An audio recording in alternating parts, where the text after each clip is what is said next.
us started. But thank you all so much for joining. So this is the Clinical and Translational Science Institute's Now What All Things Research Collaborative meeting. Thank you all so much for joining us today. So this is our first session of what we're calling Series 2. Some of you may have participated in our programming last year around this time. So we're really grateful that if you've come back, thank you so much for coming back. We have a really great slate of topics coming up this semester. And then if you're new and have never participated in one of these before, thank you so much for registering. So as I mentioned earlier, my name is Abby Fisher. I'm a research project manager and what we call the research navigator for the CTSI. I'm also a member of the Project ECHO team. So if any of you have participated in ECHO, I'm part of that team as well. But wanted to just start off with some announcements and introductions of myself, our CTSI team, and some of our special guests who are here to help share their knowledge about e-reg binders and research compliance. So as we're getting started, as you're logging in, if you wouldn't mind putting your name and email address in our chat box for record keeping. Jess Petrie from our team is helping to take attendance, and this helps us to see who's with us today and show how popular our series is so that we can continue to do these. If there's someone joining you who may be sitting in your office with you, please put their name in the chat also. We just ask that you stay muted unless you're speaking, and you can always use the chat box for communicating or typing in any questions or comments that you may have. I believe I enabled closed captioning, so if you need that, you're welcome to use it. And as I mentioned, we are recording the sessions for educational and quality improvement purposes. We also share all of our materials after the session, so that includes videos, the PowerPoint presentation. We also have a one-pager and some other resources from today's session. The resources are shared in SharePoint, so we can give you access to that. And then the videos are also placed on our CTSI YouTube channel. So I will add our YouTube playlist information in the chat right now. All of our prior sessions are also there if you'd like to see what we talked about last year. We had some great sessions last year as well, so those are available for you.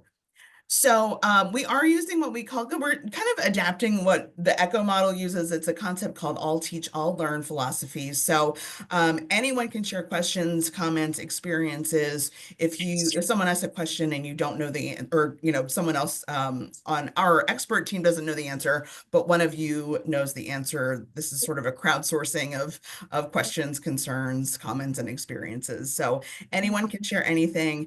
And also in that spirit, we are using a first name basis during our session. So I also wanted to again mention that today's topic is e-regulatory binders. So we have a great group of folks from research quality assurance, both at College of Medicine and University Park here with us.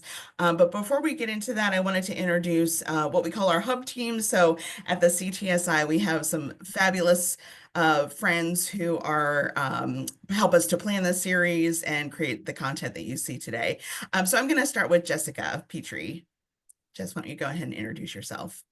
Sure. Good morning, everyone. My name is Jessica Petrie. I am the Workforce Development Coordinator here at the CTSI. I also work with the KL2 Scholars, and I'm happy to be here today. Thank you. And next is Erica Van Dyke. Good morning, everyone. My name is Erica. I am a program assistant with the Workforce Development program at the CTSI and also a research program manager in the Department of Medicine. I'll also be facilitating April's session and was part of last year's Now What session. I'm very happy to be back again. So thank you all for joining us this morning.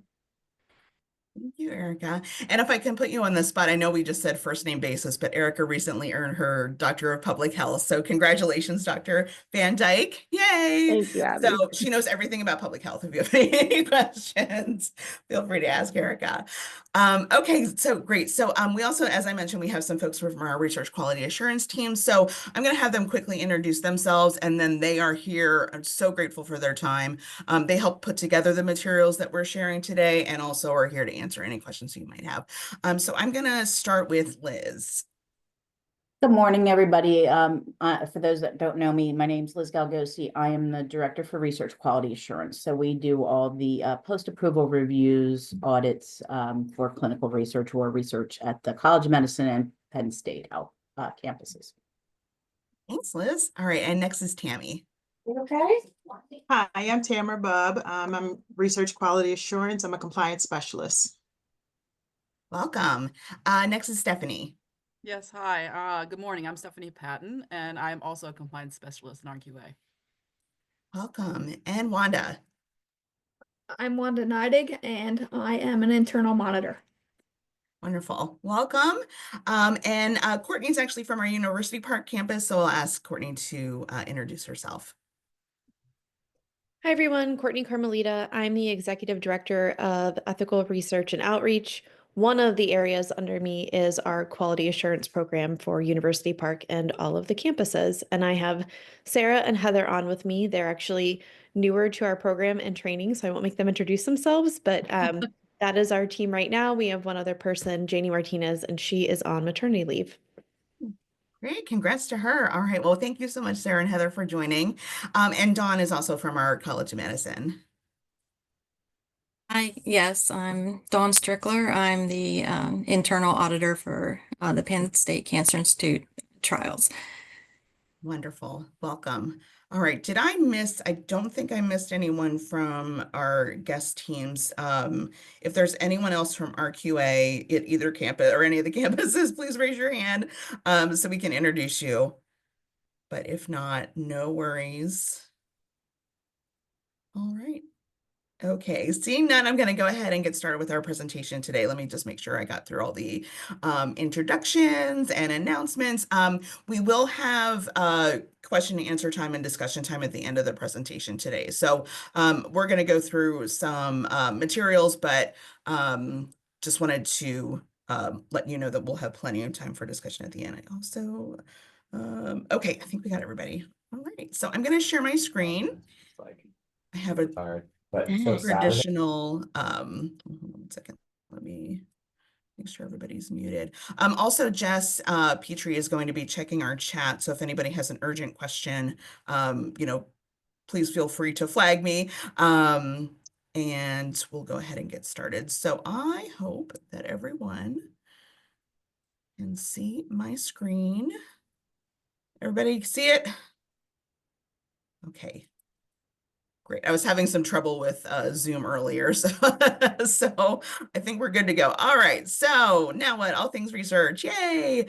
So as I mentioned, I work with the CTSI, and we have a program called iSmart, which stands for Infrastructure for Support, Mentorship, and Research Training. So now what is one of the 5 initiatives that we have to support researchers at any campus, research staff, research faculty, students, anybody who needs support, we're here for you. So I have our email address here as well, and you're always welcome to reach out. All right, so just some ground rules I wanted to mention. First of all, we ask that everyone be kind to one another. Please respect everyone's level of understanding and experience with the topics. There are no dumb questions. And please, of course, use your utmost professionalism when asking questions of our partners who are joining us today from RQA and other offices. So this is a supportive, non-punitive learning environment. You're not going to get in trouble if you ask any questions. And also wanted to mention that the information is created by us as researchers. Often we're the ones who have to kind of put the puzzle pieces together with all of the regulations, all of the requirements that we have to abide by in research and all the different offices that we work with. So we've asked for their experts, our partner experts, subject matter expertise for this topic, but please know that our commitment is to help you put all those pieces together and make resources that are easy to use and easy to follow along so that you're not going in circles and talking to 20 different people to get an answer to a question. So we try our best to make sure everything's accurate and up to date, but if you see anything that's wrong, please reach out and we will definitely update our materials. So as I mentioned, we will have all the materials available after the session, and any feedback is welcome. Again, our email is ismart@psu.edu. One of the other things I wanted to mention, so of course there is a lot going on nationally with regulations, with government funding, and a lot of questions. So we wanted to acknowledge that some of you may have questions about what's going on. We're not able to speak on behalf of the university or provide any additional information, but I did want to share that updates on funding, policy guidance, any government relations kinds of materials are available on the PSU website. So I did put both links. So when you get the slides for this, the links will be embedded in the PowerPoint presentation. So this is the official guidance from the university and the College of Medicine. So unfortunately, I'm not able to answer any questions about that, but recognize that folks are may have questions or concerns related to what's going on. So that is that information. All right, so now into the presentation. So today's topic is I need to create an e-regulatory binder. Now what? So I wanted to give an overview of what regulatory binders are and why you might need one. Some are required depending on your research, and some are optional but strongly encouraged. So for today, our learning objectives are understanding what an e-reg binder is and how it's used, how to set one up if it's required for your study, and how to manage that, and some helpful tips and tricks to look out for as you're managing your regulatory binder. And as always, as I mentioned, our guest today, if I mess anything up, please correct me. But the first question is, what's an e-reg binder and do you need one? So for those who have absolutely no idea what this is, regulatory binders are really a critical tool. I've been with the College of Medicine almost 10 years to the day, and I had no idea what they were until I joined the team. So we used to have, back in the olden times, we had paper binders, and now we have them electronically. So these huge binders that maintained all of our materials, and they're really a key tool for research compliance and are mandated by federal regulation if you are an FDA, your study has FDA oversight.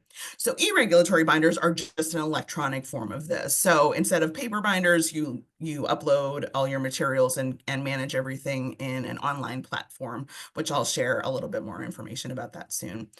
So this allows, study teams to manage the components using those platforms.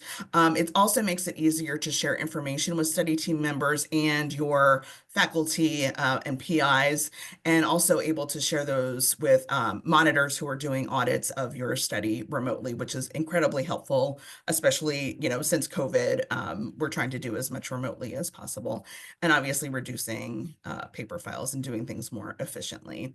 The benefits of an e-reg binder are maintaining everything in a central location. That includes compliance documents, training, approvals, and research records and other documentation. And obviously, if you are certainly federally funded, but a lot of funders require data management or audits from either the funder themselves, our QA quality assurance teams on this campus and at College of Medicine and at University Park, and the other campuses can conduct audits. So you should be at the ready for an audit at any time. I also did not actually mention this to anybody from our QA, but one of the ideas that we have for a future Now What session is about auditing. So I'll be in touch about that, but stay tuned for more information on what happens during an audit and how the e-reg binder is your best friend in that scenario. So does your study need an e-reg binder? So if you work at the College of Medicine, about a year and a half ago-ish or so, a new policy was instituted. We also have links to all of the policy documents, both here in the presentation and in our one-pager that we'll share with you. But we started using a platform called Florence, so like Florence Nightingale. So it's e-regulatory binder. It's an online platform that is utilized. So basically we have a license for that. One of the things I did not update in this presentation is that so the College of Medicine absorbs the cost for Florence. If you have new funding or looking for a proposal. I'll include some information about costs that are associated with that. So right now it's free for everybody to use, but if you are applying for new funding and can include in your budget support, administrative support to keep the Florence e-reg binder system in operation, that would be appreciated. But I'll share some more information about that later. So basically the policy is that if you have a new industry sponsored or FDA regulated study as of November 2023, so like I said, a little over a year ago, you must have a regulatory binder and you must use Florence per College of Medicine policy. So anyone else at the College of Medicine, if you're federally funded, even if you're state funded or have, you know, another type of funder and or an investigator initiated research, they're not required, but you are strongly encouraged to maintain an e-reg binder, and all e-reg binders should be using Florence at the College of Medicine. However, if your sponsor provides an e-reg binder format for you, you should use theirs, and you're not required to use Florence in that case. If you're at University Park or any other campus, you can maintain a reg binder, and there is actually a REDCap template for that. So it was, I believe in 2018 that a team here at the College of Medicine developed a REDCap template that is an e-regulatory binder model, and that anyone can use that not at the College of Medicine, but at University Park or any other campuses. I did want to mention that the REDCap template is not, the signature authority in the REDCap template is not FDA approved. And so if you have an FDA regulated study or an industry sponsored study, you are not able to use the REDCap template. So basically, College of Medicine used Florence, University Park, you can use REDCap or another online model if you wish to. So as I mentioned, we have some policies that are in effect. So these are the resources that you and your team can utilize to better understand what you need to put in the binder, how to use Florence. I'll get into training here in just a second, but the links here are the actual policy. So the College of Medicine policy that dictates use of Florence.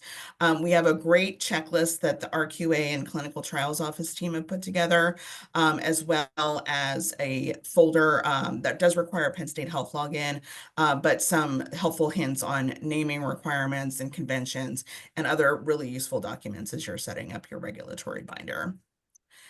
One of the documents is actually this, again, very, very handy guide that RQA put together. So depending on the type of study that you have, if you're exempt versus expedited versus FDA regulated or a full board IRB reviewed study, this is the list of documents that you should be keeping in your binder. So just as a reminder, a lot of these are related to your IRB submission. So your protocol documents, consent forms, and anything as they're being updated, you should update them in your regulatory binder. This is just kind of a blanket reminder from IRB that CATS is not the location. It's not like your filing storage or your file storage system. CATS is just to share information with the IRB so that they can review it. But as far as keeping documents and storage of official study documentation, you want to use your regulatory binder for that. So as I mentioned, consent forms, data collection forms, any modifications to the IRB, also training documentation. That's really important to make sure that the FDA and monitors are aware that everyone who's working on your study team is in fact trained to do the work that you're doing. So that's really important as well. Any monitoring board reports, any monitor visits, anything like that should be kept in your e-reg binder. So at University Park and all other Commonwealth campuses, so again, we're asking you to use the REDCap regulatory binder. I should mention, if you're at UP or another campus and you are FDA regulated, please absolutely use Florence, and we can facilitate that for you, or your sponsor's reg binder if they provide one for you. But since most non-College of Medicine studies aren't FDA regulated, we recommend the use of the REDCap e-reg binder. So this is the link to the Penn State University Park Quality Assurance Office that Courtney Carmelita directs.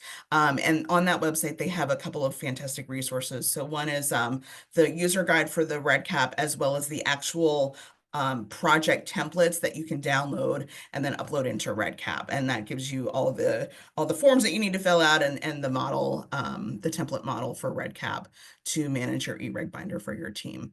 I should also mention, if you don't already have REDCap access and you want to use this, you need to get a REDCap account, but we'll have some information on how to do that later on in the presentation.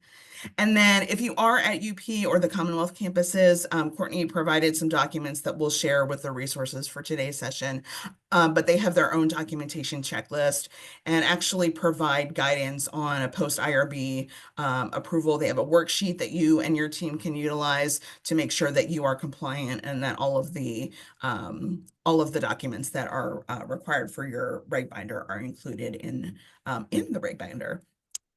All right. So the next question is how you set up an eReg binder. So for the College of Medicine, as I mentioned, you're going to be using Florence. So right around the time that Florence rolled out, Kevin Gardner and the Clinical Trials Office sent an email that should have gone to any College of Medicine faculty and research teams about how to get signed up for training for Florence, as well as how to actually use and get an account for Florence. So I basically have all of that information in this presentation, so you don't have to go looking for that email. But just wanted to share, this is the primary interface for Florence when you log in, and this is what the staff training module, the first screen that you come to, that's what that looks like. So, and then this is the step-by-step guide. Again, this is pretty much directly from the email that Kevin sent out back in 2023, but just wanted you to have it handy so that you can share with your teams. So if you haven't done so already, this is the step-by-step on how to get signed up for Florence.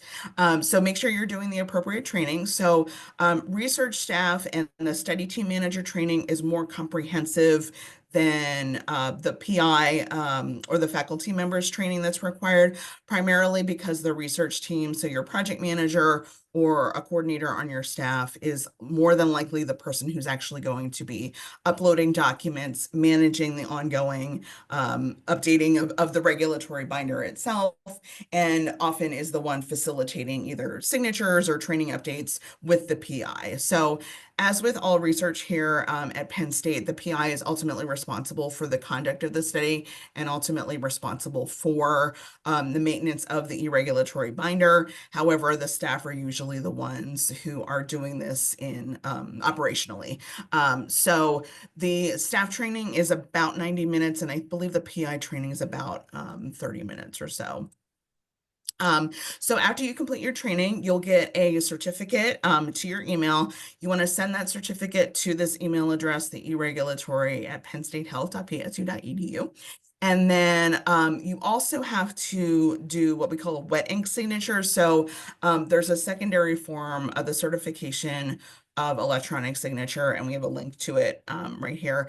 And the document has to be printed, signed like with a pen, and then sent via inter-office mail to the clinical trials. Oh, hi, Kevin. Thank you for joining.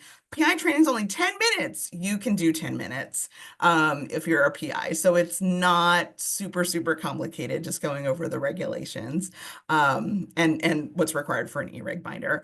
But you have to, once you complete your training, you have to submit the electronic signature document to clinical trials office, and then they will give you access because the CTO maintains the license for Florence and would need to get you signed up on how to use that. All right. So, and then as I mentioned, the REDCap eReg binder, basically I have to have a REDCap account, and then you can go to the website and download everything. Oh, thank you. Yes. So Sophia, I'm going to actually pause here really quickly to see if anybody has any questions. And Sophia Allen has a great question.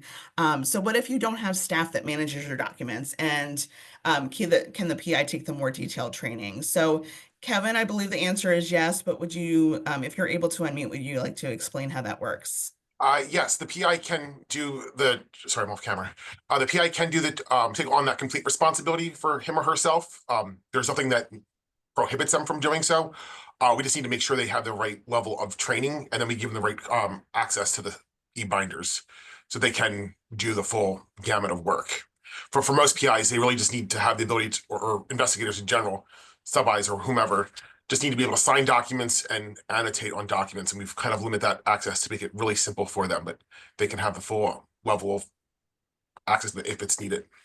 Great. And Kevin, I'm so sorry I missed you earlier, but would you like to introduce yourself as well? I'm sure everyone knows you, but just in case they don't. Sure. Good morning, everyone. My name is Kevin Gardner. I'm the director of the Clinical Trials Office at the College of Medicine. Wonderful. Thank you so much. All right. And Johanna has a question. Does Florence have a provision for other site document storage for a multi-site study? Great question. Yes, we built a folder template that allows for you as the primary site or the coordinating site to manage all your documents for both yourself as the sponsor and then all the documents for the study teams out and about at the other sites. If you are going to go that route, please contact us and we can work with you to figure out what the best option will be. Some folks have opted that only the Penn State team will manage all documents. Other groups want to go the route of having the individual teams at the other sites have access and upload documents to their individual folder in that project. So we can work through that with whoever is going to work best for you in your project. Great. So, and as far as like the wet signature and all of that, how would they manage that process if it's another site? Yeah, that's a great question. As long as they have a wet signature on hand and we have a copy, we can get them started. They can send it over to us when they have everybody collected, not just the little onesie-twosies, but as long as we have it at some point in the process. It's really an FDA regulation requirement, not a Penn State policy, but it's what's required by law for anything that would be submitted to the FDA. So it's not a huge rush to get them to us, so we can start provisioning them access before they send us the originals, but we just need a copy first, but we will need the original at some point. Great.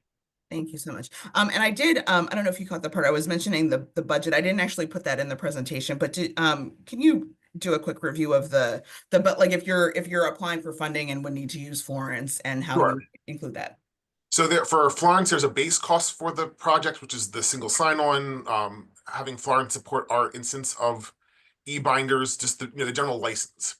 There's that charge, and there's the individual study charges. The individual study charges only come from industry-sponsored projects. So anything that's federally funded, grant funded from other sources, we don't get charged for them at the study level. There's the overall cost of the system that still needs to be covered. So we do ask studies do in that budgeting phase of their proposal to include that fee. It's $180 tack on overhead. But that's kind of what we divided it out to be. So it's a really nominal charge, but that helps us ensure that we have Florence available to us. So it helps kind of think that if we don't have enough studies to pick up the cost, sponsored studies, at least the cost of the system itself is also being covered as well. Trying to make sure the system stays sustainable for us outside any budget constraints.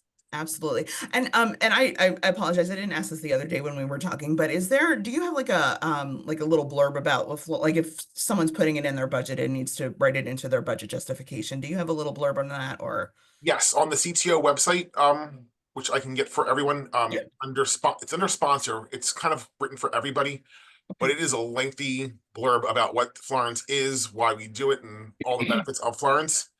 So you can by all means cut and paste that information right out of the CTO website, and I'll drop it in the chat for everyone. Great, thank you so much, and we'll make sure we send that out with the resources as well. Thank you. All right, any other questions before we get into the next part, which is basically the management? All right. Great questions, everybody. Thank you so much. All righty. Get to the next one. So how do you manage your e-reg binder? So I had to thank Liz, especially for providing so much of this information. Basically the primary helpful hints are, as I mentioned, so REDCap is not, the template is not FDA compliant for electronic signature. So that's why you can't use that. It's a very useful tool. I actually used it for a study that I managed several years ago. Very handy, but again, it's not FDA compliant. So we can't use that if you have a study with FDA oversight. I wanted to make sure that this was clear as well. So the e-reg binder is basically for the documents without any actual research data on them. So if you should absolutely not store any PHI, PII research data in your e-reg binder. So that is all of that actual data from your participants should be stored in a REDCap like data collection tools, the tools that you're submitting to the IRB, or if you have to use paper folders, that they're obviously in a secured locked location. But you should not put like your case report forms or anything else in the e-reg binder. It's just for the documents that are approved to be utilized for your study. So if you have any questions on that, please feel free to ask when we get to the Q&A, but just wanted to make sure that that was clear. Sure, you're not saving literally every single thing that you do for your study in the reg binder, just the documentation, your study materials basically. So also, before I get to the common e-reg binder issues, I wanted to mention there are some great support systems, and again, they're here today. So our Research Quality Assurance Office, their website is linked here, as well as the Quality Assurance Program at University Park, which manages UP and all of our other campuses. Wanted to give Liz just a second to describe. So we did at one point have a public health sciences monitoring program. There's also a team from the Cancer Institute that provides monitoring for Cancer Institute studies, but they are basically being housed within the Quality Assurance Office. So Liz, do you want to take a minute just to describe kind of what's going on with that and where folks can get help? Sure. Just recently, as of this beginning of this month, we're trying to align all the services available that include auditing and monitoring under one umbrella, so that we have cross coverage, those kinds of things, and we have more ability to cover more trials. Cancer Institute in the past has had, things will continue as they've been, but just different reporting structures will occur. The official announcement will be coming out from the Vice Dean's office, I think shortly. I was told, I know they're working on that, the official announcement. So it should be coming out, just that the Public Health Sciences Monitoring Group, which right now is just a staff of one, is going to be realigned under, or is being realigned under Research Quality Assurance. So we will now have monitoring services, and it's basically the same services that were provided from Public Health Sciences, and it'll continue to be Kelly Nye, who has been that monitor. They've had a position vacancy for probably about 2 years now that we weren't able to fill, or we weren't allowed to work to fill. This way, with Kelly's workload, we're able to supplement, those kinds of things in getting everybody aligned. And so the Cancer Institute also has a monitoring program and an auditing program, and same thoughts there. Those two individuals, Dawn and Wanda, are coming under Research Quality Assurance now.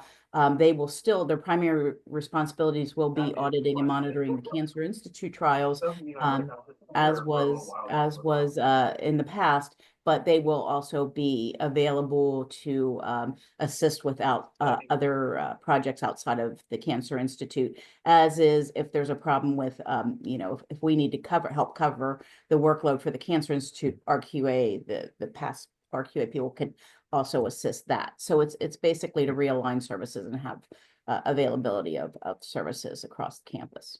Wonderful, wonderful, great. And they are a great help if if your sponsor calls and says we're coming in to monitor you and you are in panic mode, they can help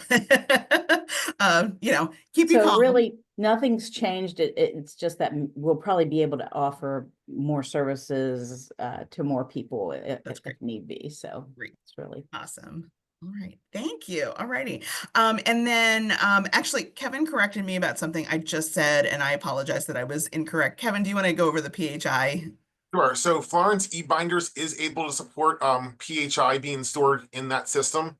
As those documents get loaded into the system, you just have to mark them as containing PHI. You can also redact right there in the system. There's also another feature in Florence that allows us to print documents right out of Cerner, the EMR, the medical record, directly into Cerner. At that time, you also want to mark it as containing PHI. So we set up everyone's access is either being PHI accessible or inaccessible, and then also whether or not they can download PHI or documents or non-PHI documents. All of our monitors for industry-sponsored studies are not able to download anything with PHI. Some monitors can view PHI, others can't view PHI. Those are the instances where you have someone that comes on site to review just patient data, and someone in-house at the sponsor where CRO is monitoring the regulatory documents themselves and don't need access to the PHI. They haven't signed the confidentiality agreements that we need in place. So it can be done. But the important thing to remember is if you're going to store PHI in Florence binders, you need to make sure you're identifying which documents contain PHI and you're logging them as such so that people that don't need access or should not have access to PHI cannot see or download those documents. Great, thank you. Can you, and if you have any questions, Kevin can help me with those. But can you give an instance where you would want to store something in an eReg binder as opposed to like your data collection form or study files? So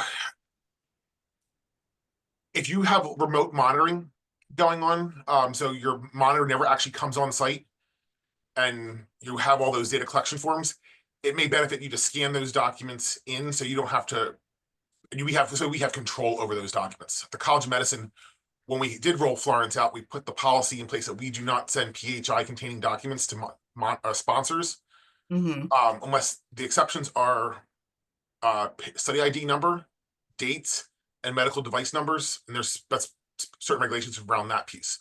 But those are the only three pieces of PHI identifiers that we are allowed to send. Basically, we can control our patients' privacy and confidentiality that way. So you would upload PHI documents into Florence. So in the case of the Cerner, instead of printing off papers and then redacting them by hand and scanning them, you can just pull them right into the system, cut out the paperwork, and it's just sitting right there for you to help kind of save you the aggravation of printing and killing trees and finding a marker to de-identify. That would be the one instance where we could, the most practical use of it. Great. Thank you. You're taking me back. I used to get that, the black permanent marker out and pages and pages of stuff we had to redact. Okay, thank you so much. Janelle, hey, Janelle has a great question. So I think the answer is that you don't have, it's not personally identifiable health information because it's not participant information. But if your study team, like your CV or your resume is stored in Florence, that is, am I correct that that's not PHI? Correct. It's not PHI, and a lot of our sponsors will need copies of those documents, so it allows them the convenience of just going into the system themselves and downloading it instead of pestering you. Just a general good practice to do. I do it for myself as a nurse. I redact my home address off my nursing license when I upload it into Florence, so they need to know it's me, but they don't need to know where I live. Sure. Only Penn State needs to know that. So in that instance, I'd recommend for your CVs, your licenses, either use your mailing address here at Penn State, regardless of what campus you're at, or redacting it off information as your own personal information.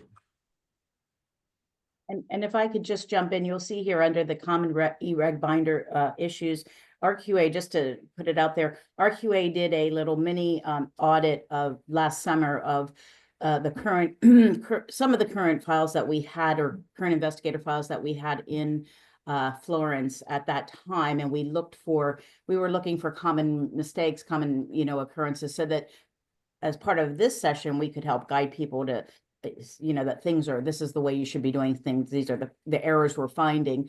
And the PHI issue, you'll see number 7 there. It was, there is a way to identify a document when it is uploaded into Florence that it contains HIPAA information or PHI.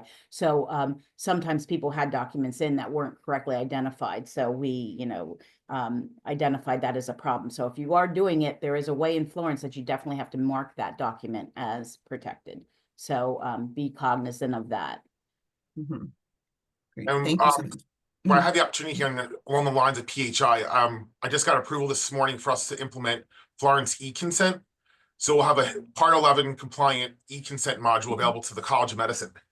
With that system, it will be able to move your consent once it's signed by the participant electronically. A copy will be pushed over into e-binders for you. So you'll have a complete record in one spot. So that'll be a huge Amazing. success for. Yes. We've been waiting for this for a long time. Great. So as soon as we have more information, there is an e-consent module in REDCap, but as soon as we have more information, we should probably do an updated consenting session on e-consents and all of that. So more to come. Implementation date, we're projecting for July 1 for Okay. the the Florence e-consent module coming online. Wonderful. Okay. Fantastic. As Liz mentioned, so the issues, they had done kind of like a preliminary audit a little while ago and provided these great, just again, this is not punitive, but two things about the issues that are just things to look out for. So we know that you all are incredibly busy, and so you may be a bit rushed when you're working with your e-reg binder, but just to take, a minute to make sure all of these issues are addressed, naming conventions. As we said, there's a naming convention guidance document in the file, in the folder, the Penn State Health folder that is available online. And could I just put a shout? Okay. Could I just add a shout out? Please, please, please, please try to follow that as closely as you can, because everything flows from how you name that document as far as the structure of the folders following, how the date timing and that kind of thing. And it just so helps to keep binder organized if you follow that naming convention. And that was the biggest problem across all the records that we looked at. I think 9 out of 10 of the files that we looked at had issues with that. Doesn't have to be exact, but it should try to follow those conventions. That it helps so much if you keep everything in order like that. So absolutely.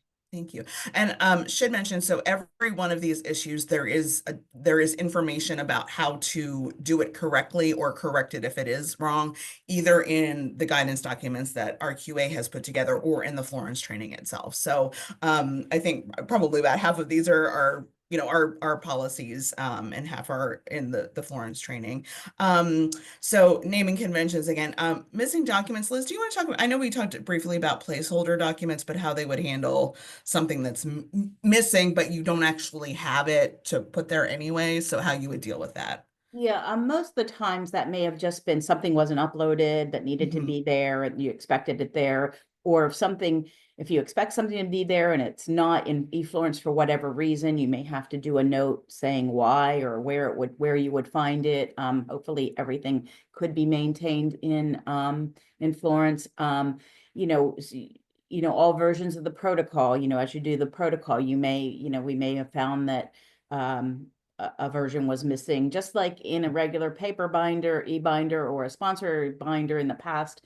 If we didn't see every version of a protocol consent form version, those kinds of things, same things apply. We were finding those same issues that we would find at any audit.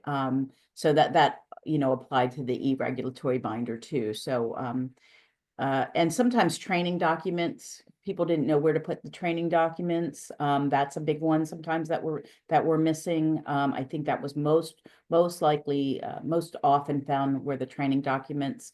There is now a central repository for the CVs and the licensures, so that helps the study teams not have to be able to update all of those records all the time. It's updated under the central, and then it's there for everybody. And anytime that applies to that individual for a trial, there's an automatic, and Kevin may be able to speak to how they're notified if Kevin, do they receive a notification if they're due to update a CV or a licensure? So yes, there is a way to be notified by default though. However, we did request this as an improvement.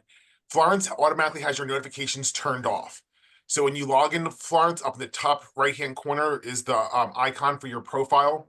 In there is where you can set your reminders for when documents are about to expire.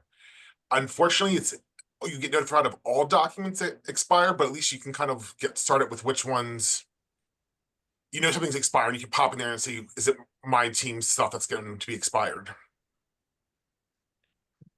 There is a whole training module. I took the training a couple months ago, and there's a whole module on how to set the notifications. So it could be, you have to set them manually, like it's not going to read your CV and know that, Dr. So-and-so's, you know, medical license is up or whatever, or other training documentation is expiring, you have to set those up, but you can, so it'll ping you, I believe, by email, is one of the options to let you know when something's due or needs to be updated. And you can set those like a month out, so you have time to update them. I did want to mention, because I took the training, if you haven't taken the training yet, every single module, and there are quite a few modules, but they're very short, has a PDF that is, I don't think it's a transcript, but it's basically a summary of what that training module is. I downloaded all of them. You still have to do the training, but I downloaded all of them and I'm keeping them in our repository so that you don't have to go fishing for the guidance if you forget how to do something. So our research repository, as I mentioned, is in SharePoint. I'll make sure you all have access to that, and we'll keep the presentation, the one pager, all of the resources and or links to resources that are included in today's presentation are in that folder. So hopefully it's a one-stop, you know, for you to get information. Again, if you've forgotten how to do something or just need a reference document, they should all be there. Also wanted to mention, so e-regulatory binders do obviously take some time to maintain, to create, update, maintain with your study team. So if you are currently funded, you know, you want to make sure that your staff has some time to really really pay close attention to how they're maintaining it, so you can avoid some of the issues that were outlined here. But if you are looking for new funding, this is something to take into consideration. It's not, you know, like 25% of your time is not on an e-regulatory binder maintenance, but it's not no time. So as you are estimating staff effort, you want to make sure that that your team has some time to adequately create and maintain your reg binder as part of their staff duties and as part of your project. And Abby, to add on to what you're saying, your best bet as a study team member is to start your e-binder at the time you're starting the project up, whether it's sponsored or an IIT. It's so much easier for yourself if you do it from the get-go, as opposed to waiting to the very end, trying to rush to get everything up and running and then get your reg binder squared away. Absolutely. It will save yourself so much aggravation, and that'll make your life a little bit easier from the get-go. Absolutely. And if you are setting up a new, especially Florence e-reg binder, you know, and you're just unsure, you're not, or if you've just started and you're within the first month of the study startup, whatever, you know, feel free to reach out to Research Quality Assurance at the College of Medicine. We're happy to look over everything before you get too far into the weeds, to make sure that you have the right idea, that you chose the right template. That's important. You know, if you're doing a drug study and you choose a non-drug study template, you're going to be missing a lot of components that you need in your binder. So very important that we're here to help you succeed and make this the best experience possible. So anybody on the RQA team is happy to meet with you, Zoom meet with you, whatever it takes, on campus, outside, to review, you know, your binder and your setup and go from there. And as questions come up, we may refer you to Kevin for some of the more specifics, but as far as the compliance of it, we're here to help.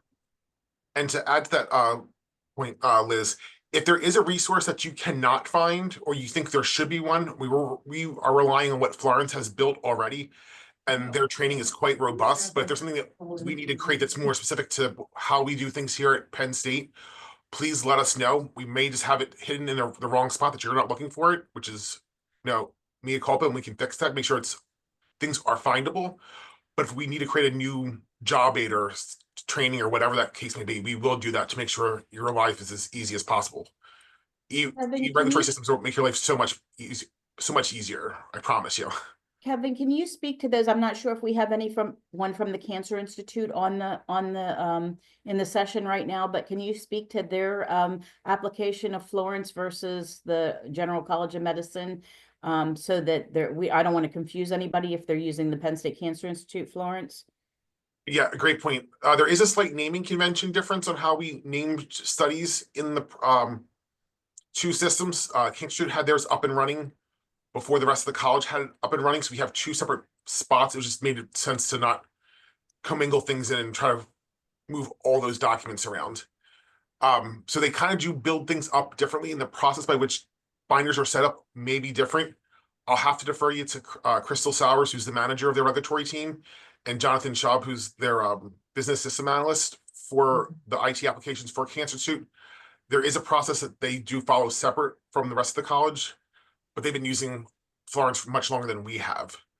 We do have it set up now that our documents that are quote unquote central documents, things like the PSU-IRB assurance statements from the most recent ones, I think we go back as far as 2008, lab reference ranges, all those documents that we kind of used to sit on the CTO website, they're all now being maintained in the College of Medicine version of Florence, and we now have them being pushed over to the PSCI instance. So those documents are all available.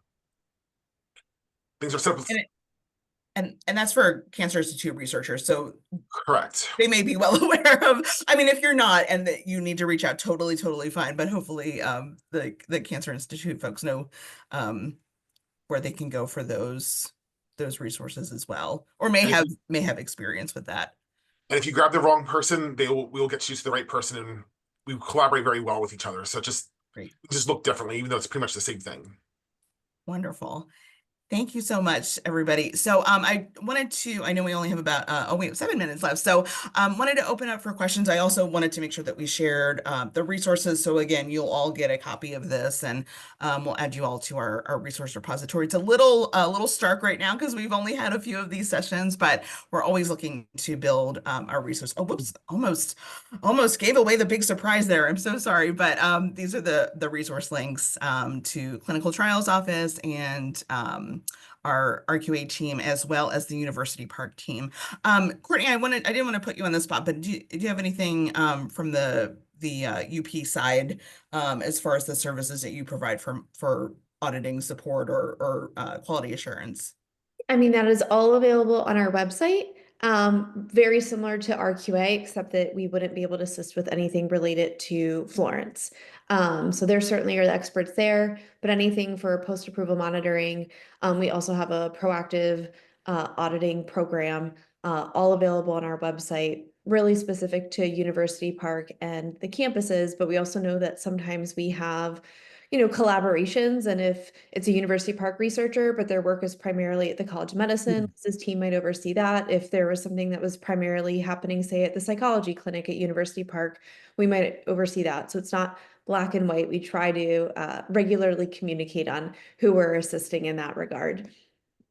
Thank you so much. So just wanted to open it up for any final questions. I do have an announcement that I previewed there for a second, but are there any other questions? And you can either unmute yourself or type it in the chat.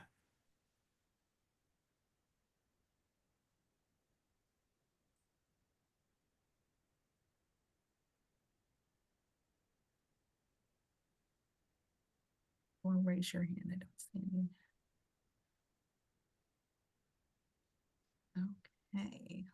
Okay. I do want to make a RQA's planning after we did this session, have some of this training materials out there.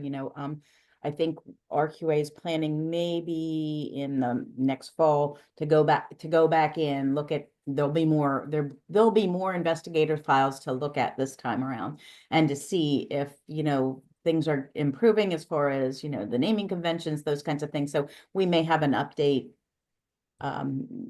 by the end of the year as to any kind of updates, any kind of additional comments, or based on what we're finding. Once again, not punitive, it's just to improve processes and awful helpful hints. So we're planning to go back out again in about 6 months or so to look over the files again to see what's the common any common findings that are appearing, so that we can get people all using things the most consistent fashion. Great. Thank you. Thank you so much. All right. Well, I will not leave you the suspense any longer. So if you have any other questions, please, we have a few more minutes, just pop those in the chat. We'll try to get to them today. If we can't answer them before 10 o'clock, we'll certainly send those out to our expert team, but really appreciate your attention. But the big announcement is also that we are launching our Champions program. So iSmart has what we call Research Champions Initiative.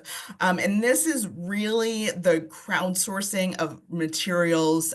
We are trying our hardest to have as much of a single source of truth among the entire university. That's a big task, but for the College of Medicine, for University Park, and all of our other campuses, regardless of the type of research, obviously we, CTSI focuses on clinical and translational, so often human subjects research, but we are really looking for resources like what we've presented today. So if you or someone on your team is kind of that go-to person, they are really good at gift cards or qualitative research or how to do an EMR query, how to put together a data use agreement and work with the Office of Research Affairs or Office of Sponsored Programs. Anyone on your team who is like, I need to do this thing, who do I go to talk to about this? You may either have the information in your head and haven't put it on paper yet, or you may have created, a step-by-step guide for your team as far as how to do something. We would love to work with you. So we have a RedCap link, and you can also scan the QR code to get signed up as a champion. This is a pretty light lift, so we're asking for about 1 hour a month for anyone who may be interested in this. And if you do need to check with your manager or your PI, we have some questions in the sign up survey that we would reach out to them just to make sure that it's okay with them, that you're providing this service. But we really love to talk to you. We want to collect all of those SOPs or instructions that you've developed, and really help everyone, as we're trying to do with this Now What series and with iSmart in general, is help get things done more efficiently and effectively. Again, putting those pieces together, really providing easy to follow instructions and who are the relevant folks that you need to talk to as you're doing something within the research infrastructure or along the research continuum. So if you are that person or you know someone who is, please share this information with them. We would ask that within that roughly hour a month that you either share or create resources that are related to the specific tasks or processes that you're an expert in, serve as that point person. So if we can put your name in the place of like where we put clinical trials office and RQA here today, we may ask you to co-host a Now What or present a Now What session based on your skill set, perhaps attend some office hours for researchers who may have questions, and basically develop, validate, and update the resources regularly that you've created. So if this sounds at all interesting to you, or if you have been here for a really long time and know how to do a lot of different things and maybe just want to help your fellow researchers and staff to get things done more easily, please, we encourage you to sign up. After you sign up, we're kind of vetting folks who will ask you to update your CV or your resume and upload that as well. Tell us a little bit about yourself, and then we will let you know if you are approved to be a champion, and we'll send you some more information and have kind of an introductory meeting and a program for that. So please, again, we'll share that information with you. Here's some information to stay in touch with us at CTSI. And then our preview of our next session, which we're super excited about. We know this is a very hot topic, is recruiting non-English speaking participants, how you do that. That includes recruitment, outreach, how to work with communities who are not English speaking, and importantly, how to translate documents into other languages. So we hope to see you in March, and spread the word if your colleagues weren't able to join today or need to sign up, but really appreciate your time, and thank you all for the kind words, and we'll see you next month.